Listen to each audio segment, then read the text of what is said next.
Bonjour à tous et bienvenue dans ce nouvel audio. Aujourd'hui, nous allons voir pourquoi les pervers narcissiques nous accusent de ce qu'ils font eux. En réalité, c'est une constante qu'on retrouve généralement chez les manipulateurs, les manipulatrices, même d'autres types de manipulateurs, manipulatrices, c'est-à-dire qu'ils vont nous accuser de quelque chose qu'ils seraient capables de faire eux et qu'ils ont certainement déjà fait eux. Donc en réalité, ils vont inverser leurs accusations. C'est-à-dire, c'est quelqu'un qui va dire « Ah tiens, c'est étrange, ce que tu fais ressemble fort à ce que je fais, etc. » Parce qu'en fait, cette personne, elle vole votre travail, par exemple. Ou ça peut être quelqu'un qui va justement vous reprocher quelque chose de précis, d'être égoïste, par exemple, parce qu'eux-mêmes le sont particulièrement.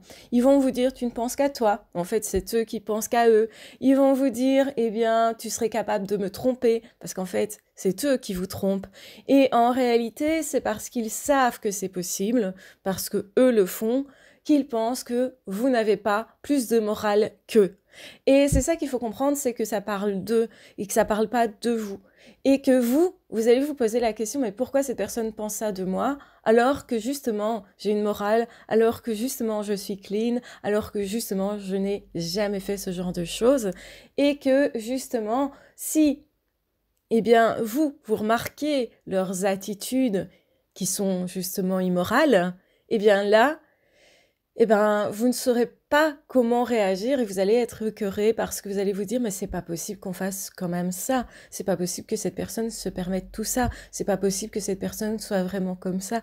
Ben si, en fait, c'est complètement possible chez eux et ils sont vraiment déshumanisé, et c'est ça qui va nous blesser, nous choquer, nous heurter. C'est quelque chose qui est extrêmement confrontant que de voir des choses telles que celle-là, parce que justement on ne se permettrait pas ce type de choses.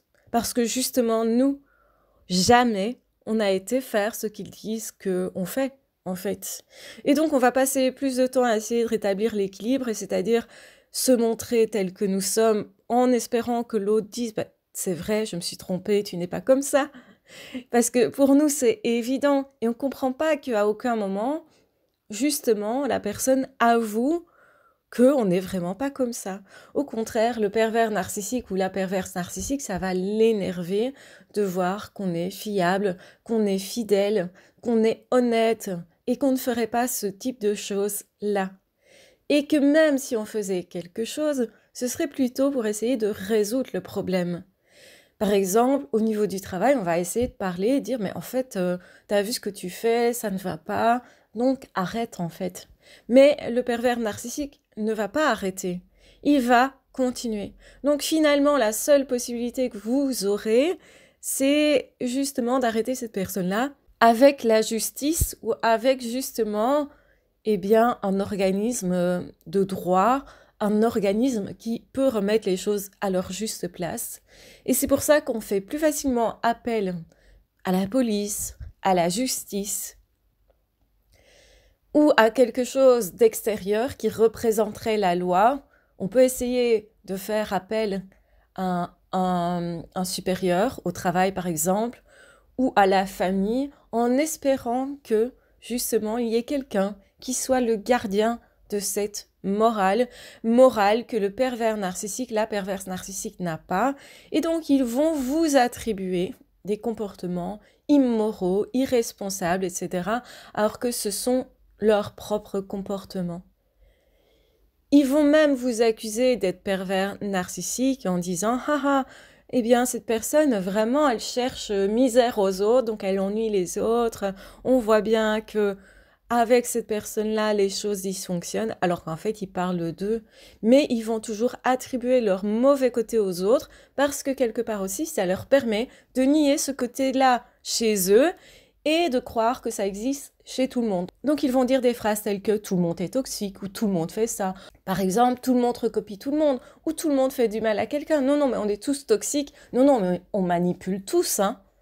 Alors qu'en réalité, la personne qui est victime de ça, c'est très, très, très, très rare qu'elle puisse manipuler et quand elle va le faire, c'est pour se défendre, pour se protéger ou pour protéger quelqu'un d'autre ou justement pour reprendre sa propre place et pas celle d'un autre en fait. C'est quelqu'un qui, par la force des choses, peut manipuler effectivement parce qu'on en a la capacité tous, mais on ne va jamais le faire pour détruire l'autre.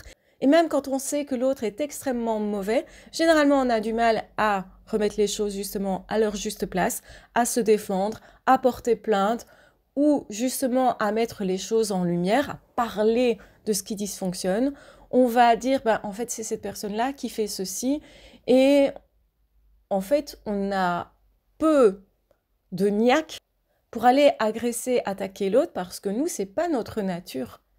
Et que même quand on sait que quelqu'un a fait quelque chose de terrible, on a encore du mal à l'admettre. Même face aux preuves, on a du mal à l'admettre.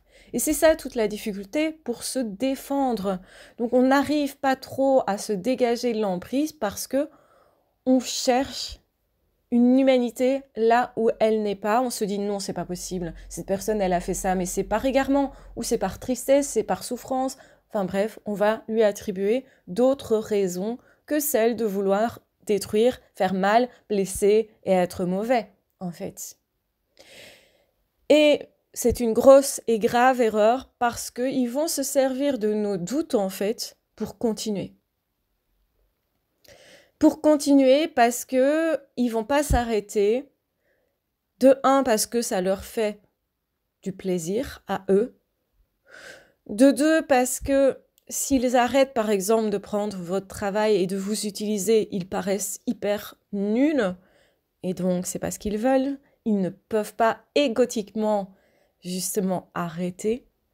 Et c'est pourquoi vous allez devoir, si c'est possible, eh bien, vous défendre et correctement refuser ce que cette personne fait en vous disant oui, c'est grave, non, ce n'est pas admissible. Et on peut râler de devoir prendre du temps à remettre ces personnes à leur place parce que on a l'impression que on a autre chose à faire et c'est vrai. Nous, comme on s'occupe de notre vie, de notre travail, d'évoluer, de progresser, de nos amis, de nos amours, de tout ce qu'on veut, et de nos familles et des autres, on n'a pas le temps pour ce type de bêtises. Et on n'a pas l'envie. On n'a pas l'envie d'être un justicier qui remet tout à leur place. On n'a pas l'envie de passer beaucoup de temps à justement, aller porter plainte, aller dans les tribunaux, etc. C'est quelque chose qui nous pèse très lourd parce que c'est justement quelque chose qui a des mauvaises vibrations, on n'a pas envie d'accuser les autres, etc. On n'a pas envie de faire ça, mais à certains moments, on est obligé. On est obligé de dire, voilà ce qui se passe. On est obligé de mettre la lumière là où les pervers narcissiques pensent d'ailleurs qu'on ne va pas la mettre. Et c'est comme ça qu'ils continuent d'œuvrer. Tant qu'ils sont dans l'ombre et que nous, on ne fait rien, que nous, on ne dit pas qu'il y a un vrai problème, ces personnes-là font semblant de rien. Font semblant que les agressions n'existent pas. Et pire, font semblant que vous êtes le coupable. Donc ces inversions accusatoires sont typiques des pervers narcissiques et manipulateurs et la seule chose à faire, c'est vraiment bien se défendre, c'est accepter de prendre du temps pour ça, même si c'est désagréable, même si vous n'avez pas envie, vous, d'être agressif par rapport à cette personne, même par rapport à quelqu'un, vous êtes bien obligé de prendre le taureau par les cornes et de dire « Allez, on y va, go, on fait le nécessaire » parce qu'il faut que cette personne s'arrête, parce que c'est injuste, parce que c'est heurtant, blessant, parce que ce n'est pas normal et parce que cette personne, elle manque d'humanité. Et en la laissant faire, elle blesse certainement d'autres personnes. Elle va se donner l'apparence de quelqu'un qui sait, qui est doué quelque part, alors que non, pas du tout. Cette personne n'a pas le droit d'avoir un diplôme dans ce qu'elle ne connaît pas, n'a pas le droit de prendre une place sous prétexte que ce serait la place de tout le monde, que tout le monde a droit à une place. Non, si tu es incompétent, tu n'as pas le droit de prendre une place. Tu n'as pas le droit d'avoir, par exemple, des clients, des patients même, qui, sont dupés par des connaissances que tu n'as pas. Donc oui, arrêtez d'aider les pervers narcissiques, arrêtez de ne pas les arrêter, justement, arrêtez de vous laisser faire, arrêtez de ne pas vous dégager sous prétexte que peut-être cette personne, elle est quand même un peu humaine. C'est ce qu'elle va essayer de faire croire, mais en réalité, c'est tout l'inverse. Il n'y a rien à attendre de ce type de personne, même si vous lui tendez des perches longues comme le bras, cette personne ne les prendra pas et même vous accusera parce que cette personne sait que vous avez vu justement leur stratagème et sait que d'une minute à l'autre, vous pourriez tout à fait vous défendre. Et là, en fait, ils se sentent en danger. Et c'est pour ça qu'ils vont vous agresser les premiers, d'être une personne inhumaine, de faire ce qu'ils font. Ils vont vous attaquer aussi pour que, du point de vue de l'extérieur, des personnes qui regardent, etc., que les autres croient leur version et pas la vraie version, ce qui s'est vraiment passé. Voilà, j'espère que cet audio vous aura aidé à comprendre pourquoi, justement, les pervers narcissiques vous accusent de ce qu'ils font eux, en réalité. Donc, eux, ils se disent, bah, moi, j'ai aucun frein à aller emmerder cette personne-là, à lui faire extrêmement mal et à n'avoir aucune morale à faire le pire. Donc, ils pensent que vous n'aurez pas de frein non plus. Et c'est aussi une façon, en fait, de comprendre pourquoi ils ont peur de vous. Et c'est vrai que quand on met quelqu'un en colère à ce point-là, parce que eux, ils vont quand même dans des extrêmes, ben, ils devraient vraiment se méfier des personnes qui ont été victimes pendant longtemps et se disent, bon, maintenant ça suffit, j'en ai vraiment marre, et je vais me venger. Je vais me retourner contre cette personne.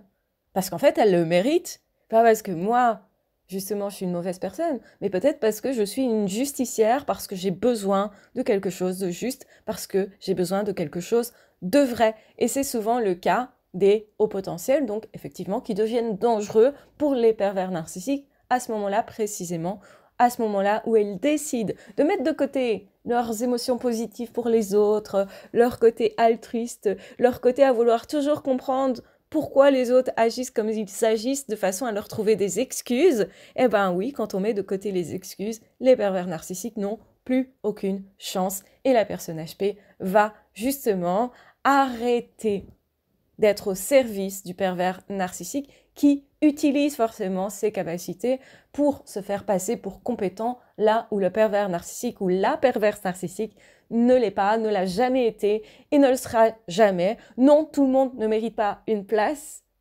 Seuls les vrais professionnels, les vrais compétents, les vrais gentils aussi méritent une place dans ce monde. Les autres croient qu'ils peuvent voler la place des autres, mais en réalité, non, ils ne peuvent pas et ils ne méritent surtout pas d'avoir une place et surtout pas d'être reconnus comme compétents quand ils sont incompétents, comme humains alors qu'ils sont inhumains, etc., etc.